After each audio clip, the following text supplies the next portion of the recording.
Pemirsa, setelah lebih dari sepekan terisolir pasca banjir bandang, akses menuju Jorong Ladang Laweh di Nagari Batipuh, Baruah, Kabupaten Tanah Datar, Sumatera Barat, ini akhirnya bisa dilalui warga dengan jembatan darurat. Warga berharap pembangunan jembatan permanen dapat segera dilaksanakan karena jalur itu merupakan satu-satunya akses penghubung ke desa lain.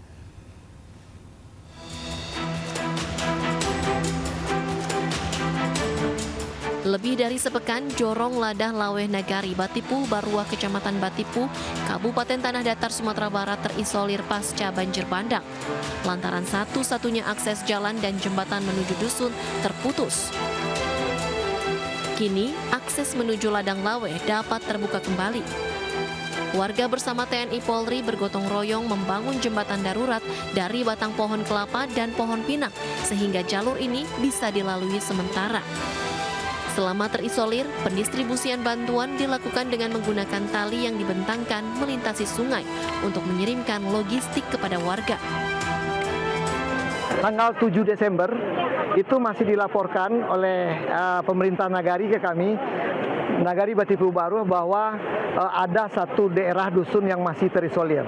Dan alhamdulillah hari ini kami memastikan turun ke lapangan, gotong royong, tentu bersama Dandim, bersama Kapolres, Brimob dan Camat Wali Nagari, warga dan juga relawan-relawan Satgas itu mengerjakan jembatan darurat sementara memakai pohon kelapa dan juga pohon pinang.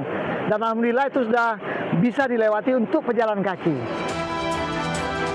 Warga berharap pembangunan jembatan permanen dapat segera dilakukan mengingat jalur ini merupakan satu-satunya akses penghubung ke desa lain.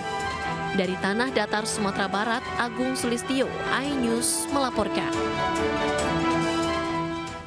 Pemirsa, MNC Peduli menyalurkan bantuan kemanusiaan bagi para korban bencana banjir dan longsor di Tapanuli Utara, Sumatera Utara. Bantuan kebutuhan sehari-hari langsung diserahkan kepada warga yang berada di posko pengungsian.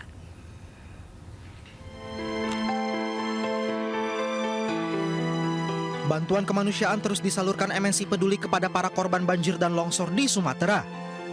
Kali ini bantuan berupa kebutuhan sehari-hari langsung diberikan MNC Peduli kepada para korban yang berada di sejumlah posko pengungsian di berbagai dusun yang terdampak di Desa Nauli Dolok yang berada di Kecamatan Adian Koting, Tapanuli Utara.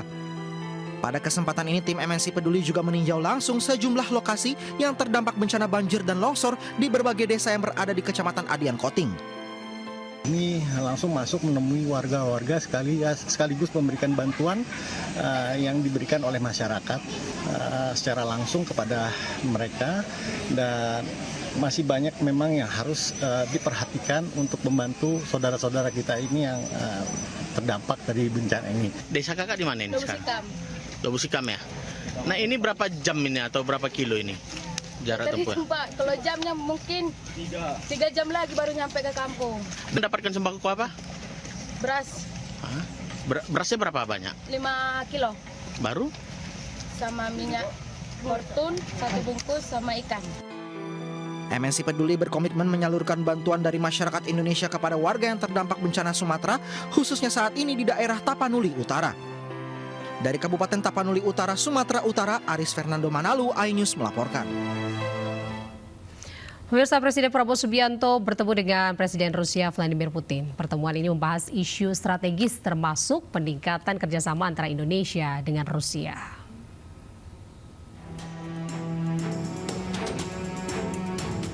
Presiden Republik Indonesia Prabowo Subianto bertemu dengan Presiden Rusia Vladimir Putin di Istana Kremlin Moskow pada Rabu pagi waktu Rusia. Lawatan kenegaraan ini membahas sejumlah isu strategis, di antaranya terkait meningkatkan kerjasama antara Indonesia dengan Rusia. Dalam sambutannya, Presiden Prabowo menyampaikan terima kasih atas sambutan hangat di Rusia dan menekankan bahwa hubungan Indonesia dan Rusia sangat baik. Kedatangan saya hanya untuk konsultasi, tetapi sekarang sebetulnya hanya untuk mengucapkan terima kasih karena hubungan antara Rusia dan Indonesia sebetulnya bagi kami sekarang berada di tingkat yang sangat baik. Dalam lawatan kali ini, Prabowo didampingi oleh Menteri Luar Negeri Sugiono dan Sekretaris Kabinet Teddy Indrawijaya. Pemirsa, dilanda cuaca ekstrim, badai besar menerjang sejumlah kota di Arab Saudi. Badai memicu angin kencang, hujan deras, dan banjir yang menyebabkan kerusakan meluas.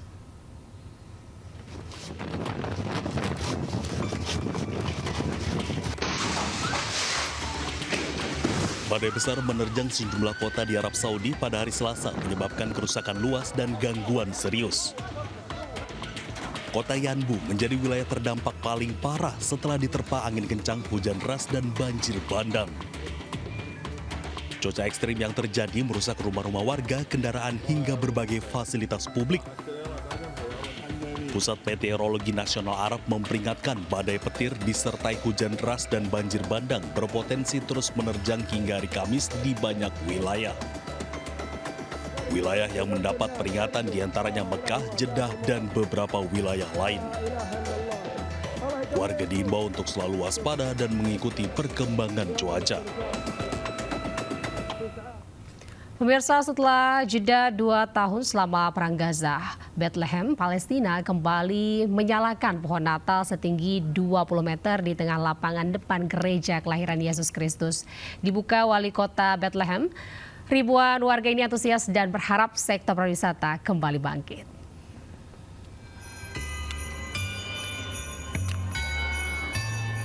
Setelah jeda 2 tahun selama Perang Gaza, Bethlehem kembali menyalakan pohon Natalnya sejak hari Sabtu, menandai dimulainya perayaan musim dingin. Hal ini menjadi angin segar seiring gencatan senjata di Gaza memasuki bulan kedua. Ribuan warga Palestina dan pengunjung memenuhi alun-alun Manger Square. Lokasi pohon Natal dengan tinggi sekitar 20 meter itu berdiri megah. Warga antusias menyaksikan pertunjukan dalam perayaan pertama setelah semua perayaan publik ditiadakan selama 2 tahun perang di Gaza. Dengan kembali dinyalakannya pohon Natal dan dibukanya kembali perayaan publik, warga berharap pariwisata segera bangkit dan bisa menjadi harapan ekonomi bagi warga Bethlehem yang sempat terpukul akibat perang. Diketahui sejak Perang Gaza pecah pada 2023, kota yang berjarak sekitar 60 km dari Gaza ini juga ikut terdampak.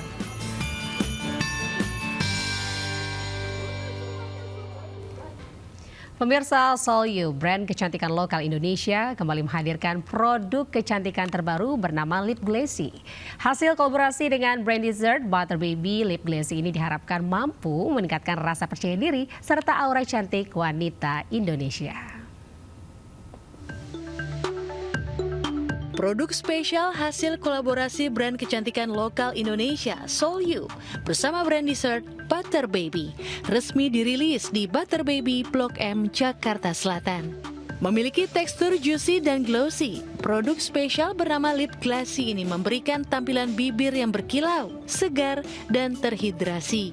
Lip Glassy juga menawarkan 9 warna cantik yang mampu menjadi solusi kecantikan yang komprehensif bagi wanita Indonesia.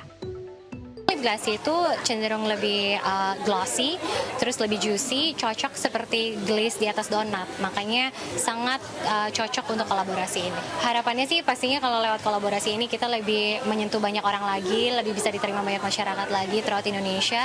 Dan semoga this is one of many collaborations and innovation that we're going to make in the future. Produk hasil kolaborasi bertema Bed into Beauty ini diharapkan membuat konsumen merasa happy dan lebih percaya diri. Combination because food has always been amplifying beauty gitu kan, making beauty looks more delicious, and I think dengan adanya kita punya target market and audience very similar, which is young, soulful, and then a very cheerful brand, and then Gen Z banget nih, I think it would be great for Butter Baby to collaborate with the right partner to collaborate it with Solyu. Kolaborasi ini menjadi wujud kreativitas brand lokal dalam menghadirkan pengalaman unik melalui perpaduan kecantikan dan kuliner. Dari Jakarta, Wenda Nura, Rizky Solehudin, iNews melaporkan. Dan pemirsa, informasi tadi sekaligus menutup Lintas Ayus pagi hari ini. Saya Anita Dewi beserta kerabat kerja undur diri. Terima kasih atas perhatian Anda. Sampai jumpa. Wassalamualaikum warahmatullahi wabarakatuh.